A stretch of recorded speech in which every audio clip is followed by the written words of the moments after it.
DraftKings.com live before lock show. We taking you through the day's 9-game slate, all the weather, pitfalls, all the hitters, all the pitchers. We'll be talking about it over the course this next hour. I'm Chris Spags, joined by my good pal, who I don't get often enough on these shows lately, the Chubster Josh Engelman. How you doing, Josh?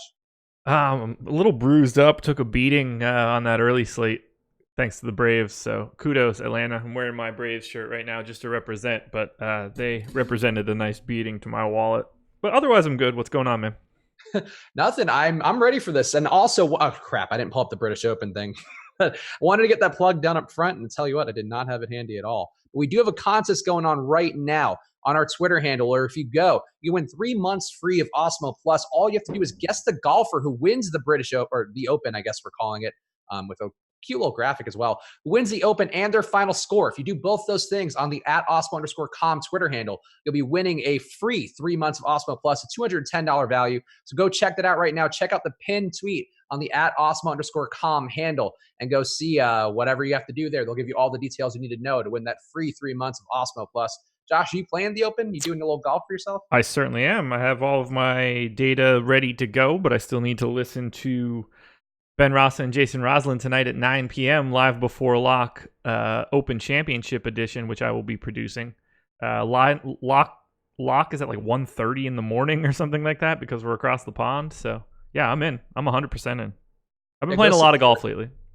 Yeah, golf. I mean, Chris Randone was talking about it yesterday with Jake, but Chris Randone, I think, said he played like his first or second DFS tournament in golf ever, and ended up winning a pretty big prize in one of the ones that he was in. And a lot of people have been doing that, just plugging in, using the information from both Jason and Ben, and able to pair that with the projections to have some decent lineups out there. So it's not a high barrier for entry to go do that. So if you want to play that content, of course, get yourself a pass with the promo code live before lock.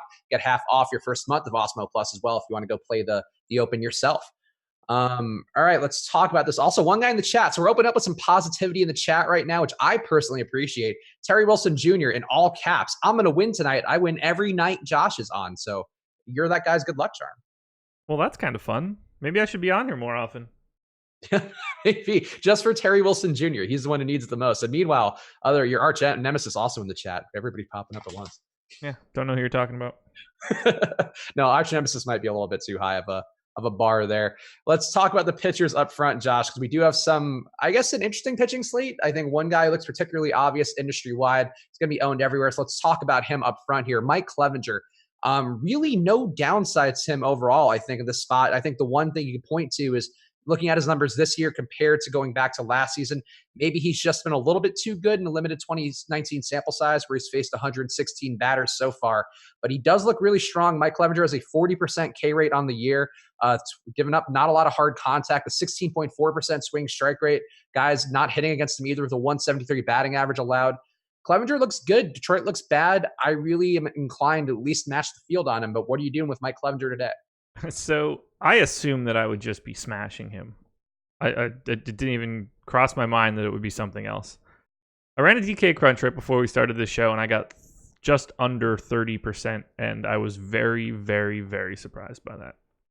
Because he's very clearly my top option today. And as of right now, it looks like I'm casting a little bit wider of a net. I'm going a little heavier as of right now. We'll see when I run another crunch in a half hour, and we'll see if I pull out any arms or games for weather. But I'm a little heavy on Kenta Maeda, a little bit heavier on Chris Paddock. And I think that's sort of where that extra Mike Clevinger ownership is going. In lieu of having more Clevinger, it's just kind of a little bit more Paddock and a little bit more Maeda. And I don't think I'm too mad about that, but I don't know. We'll see as we get to 640. I mean, the one issue with Maeda, because I thought Maeda was an interesting pivot as well, and he's like definitely much cheaper on DK as well than Clevinger. So if you're trying to afford some of the bats here, that is a price difference that could help. But they did roll out a lot of lefties going against Maeda in this lineup, and they're not great lefties. I mean, you got guys like Brad Miller, Adam Heasley, Andrew Knapp, and Nick Williams are there hitting from that side of the plate. But Maeda's been so bad versus lefties, the 1.6 whip and a 270 batting average allowed, a 4.92 xFIP to lefties. Compared to going against righties, given up a 0.9 whip, 2.8 xFIP. So he's been much better. These aren't good lefties in that Philly lineup, but I think that could make him a little bit uncomfortable, and that kind of put me off Maeda's sense a little bit. Yeah, plus this park has been playing up to power over the past 2-3 days. Well, not that it doesn't always. I don't know. If I thought that Brad Miller, Adam Hazley, and Nick Williams were good, it might change my mind a little bit. But Miller and Williams both project to strike out a ton. This has turned into a really big strikeout matchup now. And the only sign that I could give myself to make myself feel a little bit better, Kenta Maeda over the past 2 seasons has a 200 ISO against left-handed hitters. It's pretty bad. Doesn't make me feel better. It is a 151x ISO, though. That's a pretty sizable gap between expectation and results.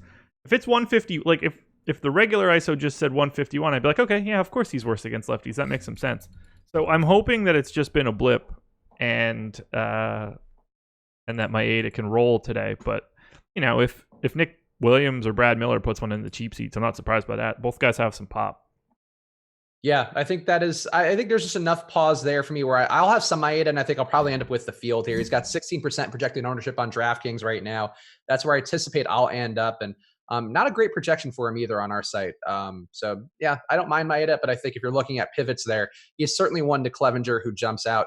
Who else would you consider there? I guess let's go one by one. Domingo Santana, is he a guy you're considering at all going against the Rays? I actually got 0 of him on the last crunch. Okay. Yeah, not dying for that spot either. And I do think there is some dangerous power going against them. The lefty power going to be more of a factor there. And the rain, too. I don't know if we're actually concerned about the weather in this one, but it is marked red on some of the sites that I check. And I think that was enough for me where I'm not really dying against Herman either. I mean, he's got a lower projection than Cole and Paddock, lower than Ray, Clevenger, and Rodriguez. So he's just kind of like the spoiled meat in the middle of the sandwich. In that respect, though, well, I guess, he's not going to be much owned either. So I feel like he had a day recently, too, where he was kind of I don't know if he was quite a spoiled meaty on that particular day, but he had a nice high strikeout day, I think maybe last week at one of the days where we had like a bunch of pitchers in that 11K price range, a bunch of pitchers in that 9K price range. And then people just don't land on him. And he does have good strikeout stuff. I mean, a 27% strikeout rate. That's pretty much up there with anybody on the slate. And I think there's some theoretical upside there, even if you're not landing on him.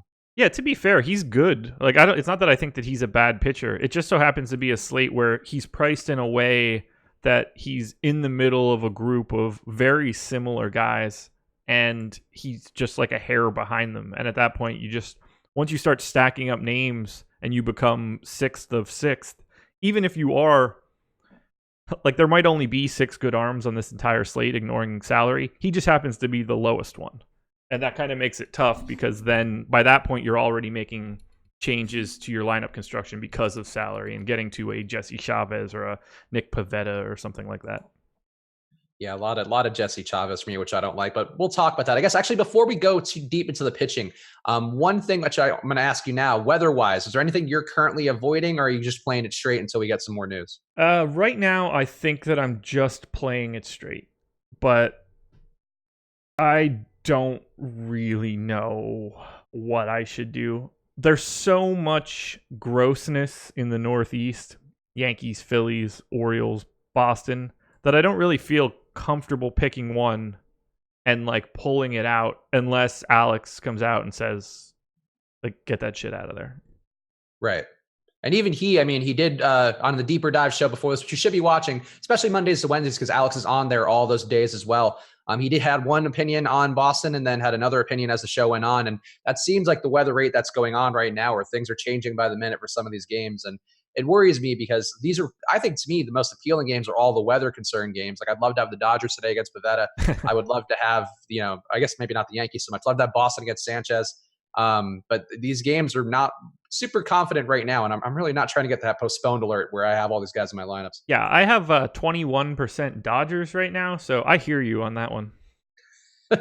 Let's talk about the Dodgers then. So it strikes me as weird every time that I talk about the Philadelphia's pitching rotation, I guess, and how they all have the same problem where they're just bad versus lefties. They're all the same dude. They're all the same dude except for Nola. Yeah, they really are, and it's so strange, and I don't fully understand it. Is it like a pitching coach thing? I guess this might be more of a Jake question, but do you have any idea what that would possibly be? Maybe it's I don't want to say an ownership mandate because that's not what I would mean, but like it's a style of pitcher that they're looking for. That could be it. So they're just like, Like what, the let's not worry Minnesota about Twins had the same dude for 25 years. It was Brad Radke and all of the guys in that ilk contact righties, and then they would go to the playoffs and they had guys that couldn't miss bats, and the Yankees would bludgeon them over and over and over again. And, that just kind of happened. They had a particular style based on their front office that's what it was. And maybe that's what we're seeing here. Or maybe it's just, shit luck. Maybe it's a Moneyball thing where the actual inefficiency is just being bad versus left-handed batters. Like that's what they're trying to exploit. And eventually it'll pay off, I'm sure. If they just keep giving up runs over and over again to lefty batters, it'll turn around at some point. Hey, look, righty power plays up in Philly, so lefties are worse. Maybe that's the plan. Get pitchers that are really good against the hand the handedness that crushes the ball. I'm making that shit up. I mean, like, the stats are true, but my thought process is fake. You know what? It was a good thought. That's all that matters. Sure. Makad in the chat asking, does the possible easy complete game boost Yanni or Herman in your eyes? Would you get a complete game bonus if the game gets called early? Is that how that works? Yes. Oh, you would. I did not realize that. But no, I mean, that's a marginal bonus. If you want to add a half point to everybody's projection or something like that, sure. But it's marginal. Because you're also not getting additional innings, strikeouts, etc. if they're still in. Yeah, I would imagine that's a break even at all and overall. And you really got to take that as more of a sure thing situation where guys are going to get a complete game. Like Glenn Sparkman yesterday. We all saw that coming. Yeah. I'm sure. Something. Did you have any... I at this point, I don't even remember. I guess I can check that out while we're on the stream. He had over 40 fantasy points. Adam was over the field. Yeah, I had a good amount of. He just popped up naturally because of that price range. I was very happy that I had him because it wasn't a guy I was getting deliberately.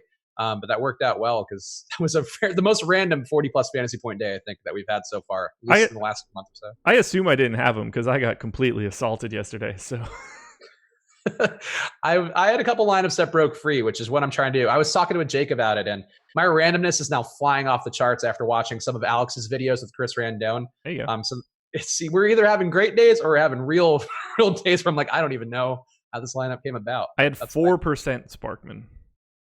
Oh, there you go. So you got a little taste of Glenn. Shit, well, better than 0, I guess.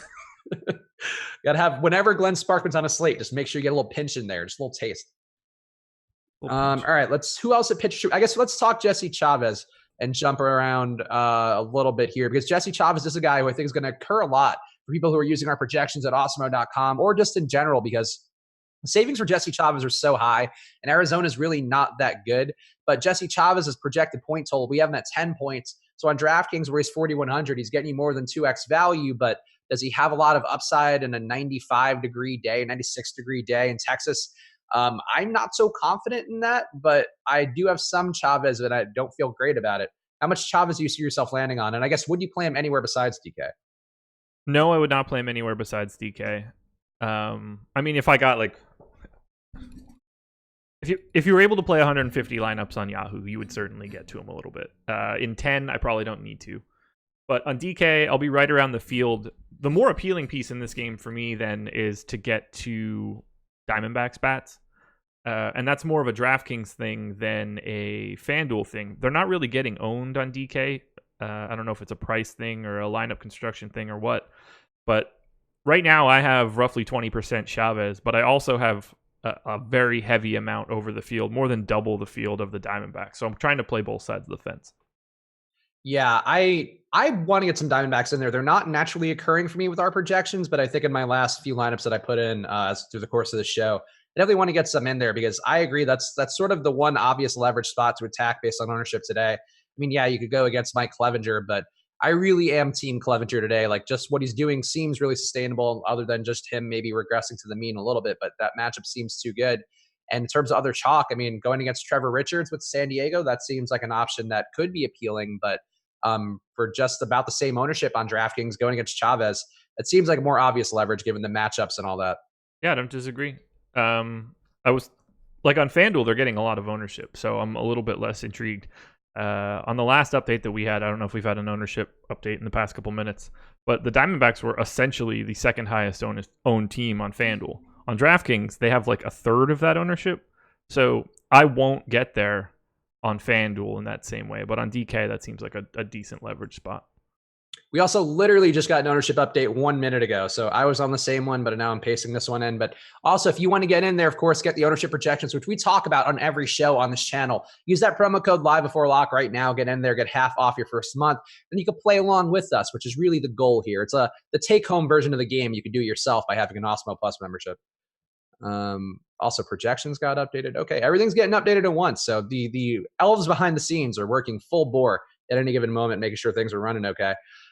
Let's talk about Trevor Richards a little bit here, because he's a guy who's going to be very popular today on DraftKings. Also on a couple other sites too. I mean, not so much on FanDuel, but in SP2 sites there in DK and Yahoo is going to have some ownership.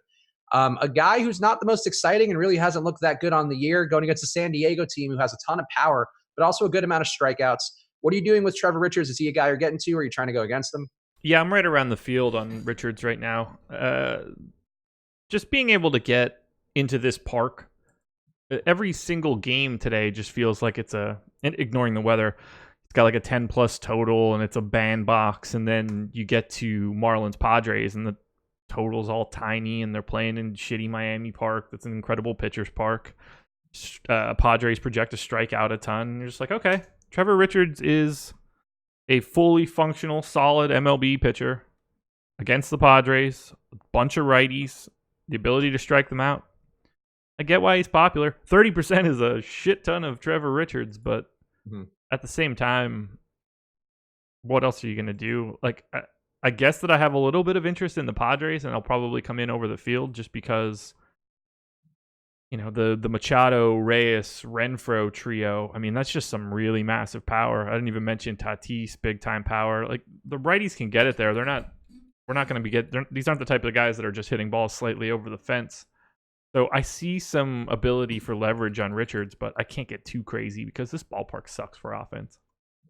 Yeah, I think there were two things that they said in the deeper dive about this, which were pretty good. Adam said it, that he never really wants to roster Trevor Richards on a day where other people are going to have him. And I think that's a pretty fair take here. And people are going to have him heavy. I mean, he does project well from a value perspective, a little bit over 2x value on DraftKings, similar everywhere else. But you know, it's not the most exciting spot, and he has been pretty bad on the year with a 5.4 xFIP. Also, not really striking guys out. 20.8% K rate's been down, so not the best, but there are strikeouts there, as Josh mentioned, and the power is intriguing for sure if you are going to try to leverage against him. What about Chris Paddock on the other side? Because he's been really good versus righties, a 0.9 whip, also to 2.98 xFIP, not giving up a lot of batting average either with a 0.186 versus righties. Getting a righty-heavy lineup for Miami. Is going with Paddock a potential pivot for you, I guess, for a Clevenger or the higher-priced pitchers everywhere else? Yeah, I had just under double the field, so I had 19% on my last run, and I'm very happy with that. I think he's just kind of getting ignored. He's a little overpriced, and there are two, like, it's hard to look up and see Cole and think like, oh, that's Garrett Cole, I should get there, or think, oh, Mike Clevenger's 9,900, I should drop down. But I think that Clevenger is just kind of sitting in this area where not enough people are going to go, and he feels incredibly safe against a Miami team, as safe as you can possibly feel. The problem is he just doesn't simply go deep enough into the games, but with the way that weather is shaking out, and you know the way that Mike Clevenger has been not going deep in the games, maybe it doesn't matter. Maybe you just need to bank those points and call it a day. Yeah, I think that's fair. I think he is a guy who is pretty interesting in terms of having a decent floor here. And yeah, just a real buzzsaw overall versus righties. And that definitely jumped out to me on this slate, where you have a lot of guys who kind of have somewhat obvious weaknesses, whether it's Clevenger maybe not going as deep, or just Robbie Ray being in the Texas Heat, I think is another one. But let's talk about him up next, because he is a similar price point to Chris Paddock. Not much ownership, just 10% on DraftKings, not significantly higher anywhere else. But a good spot, at least on paper versus Texas. I think the lineup they put out there today did get a few more righties in there who theoretically should pose a bit more danger for Ray, but only 3 guys under league or over league average in strikeout rate on that Texas lineup today. I like going against Texas, and I think yesterday it worked out fairly well with Alex Young, but they gave a better lineup today versus Ray. I'm not probably going to end up with as much Ray as I thought I would. What are you doing with him? I'll be right around the field. I liked him a lot this morning when I thought that his price was like $3,000 cheaper, but I hadn't refreshed my DraftKings salary file. So, but no, at 10-1, I prefer Paddock. I prefer Cole. I prefer Clevenger. I prefer Erod, and at that point, again, this is a lot like Domingo Herman, where you're just kind of shit out of luck at that point. Garrett Cole, also a guy who's going to be pretty highly priced and in not a great spot overall. I mean, assuming that we're getting the Angels lineup that we should be getting. I guess Mike Trout's status is going to be a key to watch because he has been out the last few games. But it's a tough spot because this Angels team doesn't strike out very much, just a 17.8% K rate in their projected lineup, 276 batting average, 120 WRC plus for the Angels. But Cole's been, I mean, about as good as anybody in the league in terms of not giving up a lot of production, a 2.6 xFIP on the year, 37.4% K rate. So doing all the stuff you'd want to see from a guy if you are going to pay that price. But the matchup is just, it's not enough for me, I think, to get there. Are you going to end up with more than the field of Garrett Cole? I had 10% on the last run. What do we have in there right now? 10%. Looks like I'm going to be similar to the field. It's a brave take by you. Yeah, it's a spot where I'm starting to think like I wouldn't be mad about getting more or a lot, but I just really don't like taking pitchers against the Angels. It's a really, really bad strikeout matchup. Now, look, Garrett Cole transcends that. He's got different sorts of stuff, so it's not like that makes him unplayable. The real news that would help Garrett Cole is if Mike Trout is not in that lineup, because that actually changes things. He's a guy that doesn't strike out all that often as far as hitters go, and he's clearly the best bat in that lineup. It changes their outlook tremendously. Let's just say, do I have this set up right? Let's say they replace it with a league average hitter. So I have weighted runs created plus from Steamer for every one of the hitters in this lineup. And I create like a team rating based on how many plate appearances each guy should have. So everything is weighted by how much everyone will come up. They've got a 113 weighted runs created plus as a team. If I cut Trout down and just replace his spot with a league average hitter, they drop from 113 to 103. That's a pretty sizable drop just in general talent for that lineup. If Trout ends up out, I think that it makes Garrett Cole significantly more interesting. And I don't think we'll get that information before lock. So who cares? So I'm doing a rolling 2-year sample. So like going back to the beginning of last season is my current sample size for both pitchers and hitters. And so Mike Trout, do you want to guess what his WRC plus going back to the beginning of last season is versus right-hand pitching? 184. 200. He passed the 200 threshold within the last week. He was he's below 200 lefties? I don't know what he is versus lefties, but yeah. Versus righties. I only have it based upon the matchup on the day. I guess I could change that. I just know that he's like 180 to 190 every season. So for him to be at 200 for righty makes me think that his lefties are lower than that. Yeah, I'll make one change and see. He's 165 versus lefties going back to last year. Bingo. There you go. But yeah, 200. That is so outlandish. Yeah. It's just, I mean, obviously I'm not making a bold claim here with Mike Trout being a good hitter, but it's just a wild number to hit. I haven't seen anybody have that. Like even Jordan Alvarez, and who's been a very small sample size, like he's still at a 186 and he's been mashing the ball versus righties pretty much the entire year. It's just a crazy amount of just consistency and ability every night that really crazy on a data level. He's incredible. All right. We're almost at the halfway point, so we will do our dong picks. Had a nice dong day yesterday, a day full of dongs in our life. Dongs all up in our faces on yesterday's show. With 3 out of 5 of us were correct. And Josh, we're closing the gap a little bit by bit. I'm actually closing the gap on Jake on a rate level, not on an overall number level, I noticed today. But we are going to do that in 3 minutes here. So, of course, hit that like button. The likes only power us even more to make better home run picks, and their support means a ton on this channel. So hit the like button, of course, and we're keeping an eye on the YouTube chat as well as we go. Anybody else at pitcher who you're getting who's a little bit weird? I mean, Felix Pena maybe following up that big game. Obviously, Houston, not the game that you want to follow up. The Skaggs induced, I guess, perfect game, or not perfect game, but no hitter that he was a part of. I'm getting a little Eric Fetty. And Same. Just because. Okay, so it's a really good strikeout matchup. Yeah, I mean, I think it's just kind of random that he's showing up. I don't want to pitch it like I think he's any good. We got him at 5% right now, and I had 13 on the last go round. So you talk to me. Do you have more than that?